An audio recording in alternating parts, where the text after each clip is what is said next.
మాకు కావాల్సింది అదే సార్. జగన్ అన్న మాకు చేసింది మాకు హ్యాపీ సార్ ప్రజెంట్. ఎందుకంటే మేము ఇంతవరకు ఏ ప్రభుత్వంలో కూడా మాకు ఏది రాలేదు సార్. పూర్తిగా వాస్తవం ఇది. ఈ ప్రభుత్వంలో నాకు ఇల్లు వచ్చిందండి. నెక్స్ట్ మా పాపకి అమ్మఒడి వచ్చిందండి. అన్నీ వచ్చాయండి.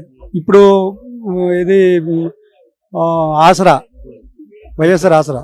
నెక్స్ట్ ఏదంటే ఆడవాళ్ళకి ఉపాధి కూడా మా ఆవిడకి వచ్చింది. బ్యాంక్ ద్వారా ఇప్పించారండి.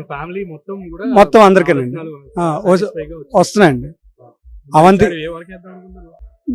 ఇంకా మాకు చెప్పక్కర్లేదండి. మా దేవుడండి జగన్. నిజంగానండి వాస్తవం ఇది. ఇప్పుడే కాదు, ఇప్పుడు ఇన్ని సంవత్సరాల నుంచి నేను జగన్కేనండి. ఎప్పుడైనా ఉన్నప్పుడు వైఎస్ఆర్ గారు ఫ్యాన్ అండి. ఫ్యాన్ గిరాగిరా తిరుగుతుందండి. పక్కా అండి. 151 కంపల్సరీ అండి. 150 ఆయన జగనే సీఎం అండి. పక్కాగా జగనే సీఎం అండి. ఈసారి జగన్ రాకపోతే ఇంక లేదండి. జగన్ రాకపోతే ఇంకా అన్నీ అయిపోతాయండి. జనాలందరినీ కోరుకుంటున్నాను, జగనానికి ఓటేయండి. ఎవరైనా సరే జగనానికి వేస్తే రేపు పొద్దున్న మీ పిల్లల భవిష్యత్తు, మీ భవిష్యత్తు బాగుంటుందని ఘంటామంగా చెప్తున్నాను.